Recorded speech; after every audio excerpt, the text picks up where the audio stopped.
নেতামি শুধু দুনিয়ায়, আখিরাতে দাম নিয়ে যদি হইতে হয় নেতামি করতে হইলে তাকওয়া অন্তরে নিয়ে কবরে যাওয়া লাগবে। বুঝাইতে পারছি? আর না হয় শুধু এখানেই আমকি তুমকি কবরে চলবে না, আখিরাতে চলবে না। হ্যাঁ দুনিয়ার মুসলমান, আল্লাহর হাবিব পয়গম্বর আরবি নবী মুহাম্মদুর রাসূলুল্লাহ সাল্লাল্লাহু আলাইহি ওয়াসাল্লাম মক্কা বিজয় করিয়া উটের পিঠে সওয়ার হইয়া এবার বাইতুল্লাহ তাওয়াফ করে, যাতে করে মক্কার কাফেররা তাকে দেখতে পারে। কারণ এই বাইতুল্লাহ থেকে আল্লাহর হাবিবকে বিদায় করে দিছে, দূর দূর করে তাড়াই দিছে নাকি? এই বাইতুল্লাহ, এই কাবার জমিন আল্লাহর হাবিবের জন্মস্থান, জন্মভূমি। কথা কোন ঠিক কিনা?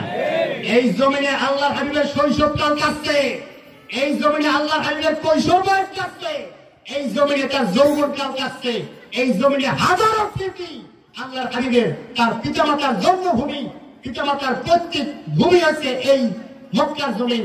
এই জমিন থেকে বেঈমান মুশরিক কাফেররা তাকে দূর দূর করে তাড়াই দিবে। কথা কোন ঠিক কিনা? আজ সে বিজয় দেশে মক্কার জমিনে আসছে, উটের পিঠে করিয়া তাওয়াফ করতেছে, যাতে করে কাফের মুশরিক বেঈমানেরা দেখতে পারে যে মুহাম্মদকে আমরা তাড়াই দিলাম, যাতে করে এই মক্কার জমিন থেকে আল্লাহর কালেমার পতাকা উড্ডীন করতে না পারে। সেই কালেমার পতাকা উড্ডীন করিয়া তারপর মক্কার জমিনে মুহাম্মদ আইছে। কথা কয় না? কথা বলে না?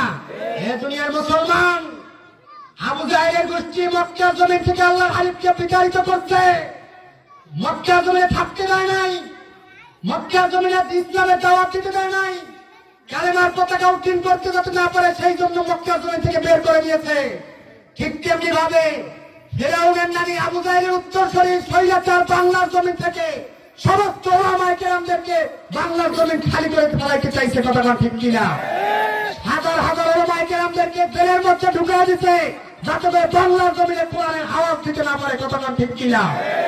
আজ স্বৈরাচার 5ই আগস্ট